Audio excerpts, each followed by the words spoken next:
Hey everyone, welcome back to learn mass communication. इस video में हम 30 क्वेश्चंस करेंगे जनरल अवेयरनेस पे। तो चलिए वीडियो को शुरू करते हैं। पहला क्वेश्चन है, who was the first president of India? Options are doctor Rajendra Prasad, doctor B R Ambedkar, doctor Sarvepalli Radhakrishnan या जवाहरलाल नेहरू। तो हमारे पहले प्रेसिडेंट कौन थे? वो थे आपके डॉक्टर राजेंद्र प्रसाद। बहुत इजी क्वेश्चंस जो हैं, जो कॉमन क्वेश्चंस हैं जीके के, वही जो है सीयूईटी के एग्जाम्स में पूछे जाते हैं। तो हमें अपनी प्रिपरेशन उसी अकॉर्डिंग करनी है और वैसे ही क्वेश्चंस मैंने इसमें डाले हैं। Second question, the quit India movement was launched in which year? Options are 1940, 1942, 1945 या 1932। तो क्विट इंडिया मूवमेंट जो है वो आपका लॉन्च हुआ था 1942 में। तो option number B is the correct answer. Third question, who is known as the father of Indian constitution? Options are Mahatma Gandhi, doctor B R Ambedkar, Jawaharlal Nehru या फिर सरदार पटेल। तो फादर ऑफ इंडियन कॉन्स्टिट्यूशन किसे कहा जाता है? डॉक्टर बी आर अम्बेडकर को। Fourth question, the parliament of India consist of how many houses? Options are 1, 2, 3, 4। तो parliament में 2 हाउस होते हैं, upper house, lower house, that is Rajya Sabha and Lok Sabha. तो 2 जो है वो इसका करेक्ट आंसर हो जाएगा। Fifth question, the directive principles of state policy are borrowed from which countries constitution? DPSP जो होता है हमारा directive principle of state policy, वो कौन सी कंट्री के कॉन्स्टिट्यूशन से लिया गया है? Options are USA, UK, Ireland या फिर कनाडा। तो वो हमारे लिए गए हैं आयरलैंड से। Option number C is the correct answer. Sixth is, the tropic of cancer passes through how many Indian states? Options are 5, 7, 8 या फिर 9। तो ट्रॉपिक ऑफ कैंसर जो रेखा होती है, जो लाइन होती है, वो कितने स्टेट से होकर गुजरती है? तो वो टोटल जो है 8 स्टेट से होकर गुजरती है। ऑप्शन नंबर सी जो है वो इसका करेक्ट आंसर है। और वो कौन कौन से स्टेट होते हैं? Gujarat, Rajasthan, Madhya Pradesh, Chhattisgarh and Jharkhand, West Bengal and Tripura, Mizoram. तो इसको हम एक ट्रिक से याद कर सकते हैं, दैट इज गरम, छाछ, वेस्ट, ट्राई, रम। ये इसी तरीके से मैंने भी याद किया था, आप भी इस ट्रिक से याद कर सकते हैं। वेस्ट, ट्राई, रम, गरम, छाछ, वेस्ट, ट्राई, रम। तो इस तरीके से 8 स्टेट्स हैं जिनसे जो है ट्रॉपिक ऑफ कैंसर होकर गुजरती है। Seventh question, which is the longest river in India? Options are Ganga, Yamuna, Brahmaputra या फिर गोदावरी। तो लॉन्गेस्ट रिवर की बात करें भारत में तो वो है आपकी Ganga.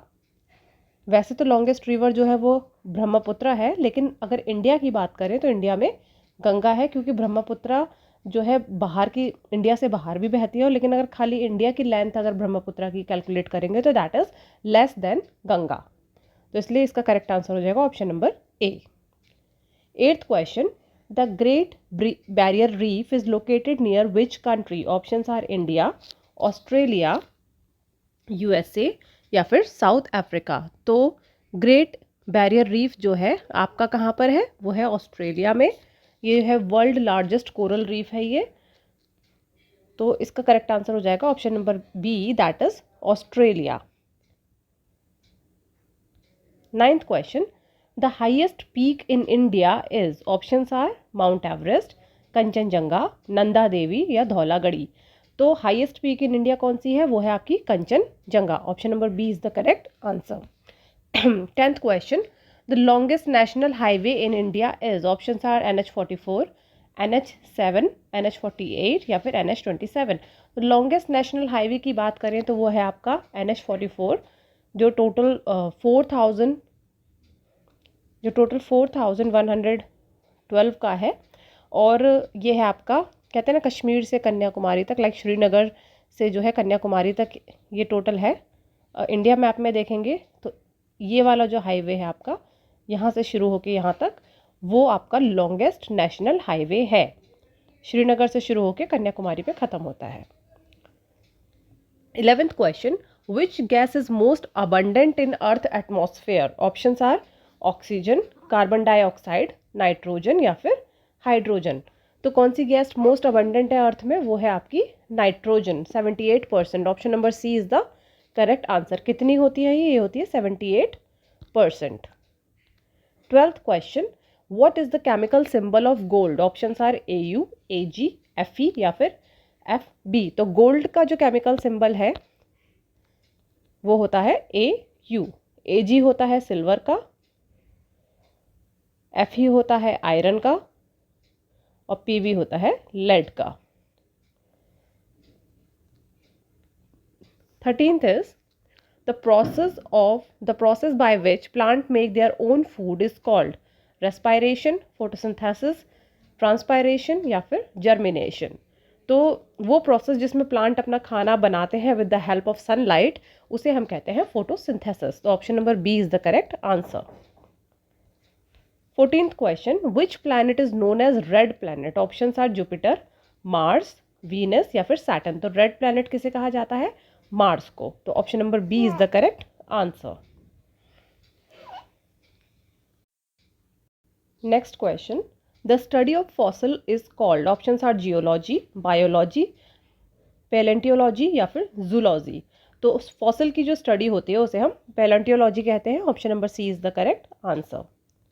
Geology is of geography, biology जो होती है हमारी जो ओवरऑल हम बायो की जो बायो इन्वायरमेंट होता है हमारा उसकी स्टडी करते हैं, दैट इज व्हाट बायोलॉजी। और पैलेंटियोलॉजी हमारी स्टडी ऑफ फॉसिल्स होती है। 16th question, who is the current governor of RBI, Reserve Bank of India? Options are Raghuram Rajan, Shaktikanta Das, Urjit Patel या फिर संजय मल्होत्रा। तो RBI के करंट गवर्नर कौन है? Sanjay Malhotra. Option number C D is the correct answer. 17th question, the Indian rupee symbol is inspired by which script? Options are Devanagari, Tamil, Urdu या फिर Greek. तो Indian rupee का जो सिंबल है वो हमारी देवनागरी स्क्रिप्ट से जो है वो इंस्पायर्ड है। तो option number A is the correct answer. 18th question, the largest stock exchange in India is? Options are national stock exchange, Bombay stock exchange, Calcutta stock exchange या फिर लंदन स्टॉक एक्सचेंज। तो लार्जेस्ट स्टॉक एक्सचेंज जो भारत में है वो है आपका national stock exchange NSE, और सेकंड लार्जेस्ट जो है बॉम्बे BSE है। 19th question, the term GDP stands for? Options are gross domestic product, general domestic policy, growth development plan, gross development policy. तो GDP का मतलब होता है gross domestic product. Option number A is the correct answer. 20th question, the make in India initiative was launched in? Options are 2014, 2016, 2018 या 2019। तो make in India initiative जो है आपका 2014 में शुरू हुआ था। Option number A is the correct answer. 21st question, the Olympic games are held every 2 years, 4 years, 5 या फिर 6 years। तो ओलंपिक गेम्स हर 4 साल में होते हैं, एवरी 4 year। तो option number B is the correct answer. Next question, the Dronacharya award is given for excellence in? Options are music, sports coaching, literature या फिर साइंस। तो द्रोणाचार्य अवार्ड जो है आपका स्पोर्ट्स में दिया जाता है, स्पोर्ट्स कोचिंग में दिया जाता है, स्पोर्ट्स के कोचेज को दिया जाता है। तो option number B is the correct answer, क्योंकि द्रोणाचार्य कौन थे? वो गुरु थे। तो गुरु कौन होते हैं? कोचेज होते हैं स्पोर्ट्स में, तो कोचेज को जो है ये अवार्ड दिया जाता है। 23rd question, who won the first Olympic gold medal for independent India? Options are Milkha Singh, Abhinav Bindra, PT Usha, major Dhyanchand. तो फर्स्ट ओलंपिक गोल्ड मेडल जो है वो किसको मिला है? अभिनव बिंद्रा को।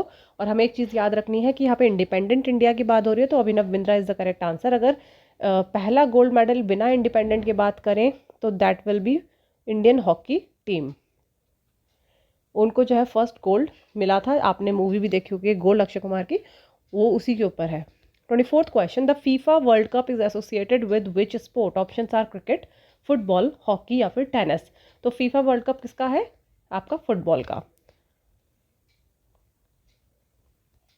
25th question, the headquarters of international Olympic committee IOC is located in? Options are Switzerland, USA, UK, Germany. तो IOC का जो हेडक्वार्टर है वो है आपका स्विट्जरलैंड में। Option number A is the correct answer. 26th question, the first man to travel to space was? Options are Neil Armstrong, Yuri Gagarin, Rakesh Sharma या Buzz Aldrin.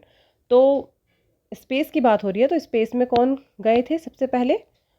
वो गए थे आपके यूरी गागरिन। और अगर मून की बात होती तो he will be Neil Armstrong, और इंडिया की बात होती तो इंडिया में होते Rakesh Sharma. 27th question, who is the author of the book wings of fire? Options are R K Narayan, APJ Abdul Kalam, Salman Rushdie या फिर चेतन भगत। तो विंग्स ऑफ फायर किसकी है? APJ अब्दुल कलाम की। Option number B is the correct answer. 28th question, the currency of Japan is? Options are yen, von, bat या फिर ringgit. तो currency of Japan है आपकी येन। Option number A is the correct answer. 29th question, which Indian state is famous for the classical dance form Kathakali? Options are Tamil Nadu, Kerala, Karnataka, Odisha. तो केरल का है Kathakali. Option number B is the correct answer. 30th question, the Nobel prize is awarded in how many categories? Options are 5, 6, 7, 8। तो Nobel prize जो है 6 categories में दिया जाता है। Option number B is the correct answer. कौन कौन सी कैटेगरीज होती हैं वो? फिजिक्स, केमिस्ट्री, फिजियोलॉजी या फिर मेडिसिन भी कह सकते हैं उसे हम, और लिटरेचर, पीस एंड इकोनॉमिक। और इस बार जो है लिटरेचर का अवार्ड किसे गया है? लिटरेचर का अवार्ड मिला है हैन कांग को, जिनकी बुक है द वेजिटेरियन। वो बुक को मिल चुका है इंटरनेशनल बुकर प्राइज 2016 में। ये एग्जाम्स में आ चुका है, इस बार आ सकता है लिटरेचर का नोबेल प्राइज का। तो हमें याद रखना है हैन कांग कौन है? First Asian women and first Korean जिसे ये मिला है। तो कुछ क्वेश्चंस आज के ऐसे ही क्वेश्चन जनरल अवेयरनेस के हम ऑल्टरनेट डेज में करेंगे, लाइक एक दिन छोड़ के, एक दिन हम करंट करेंगे, एक दिन हम जीके करेंगे। इस तरीके से वीडियोस आएंगे आपकी। तो आई होप आपको वीडियो अच्छी लगेगी। Thank you so much.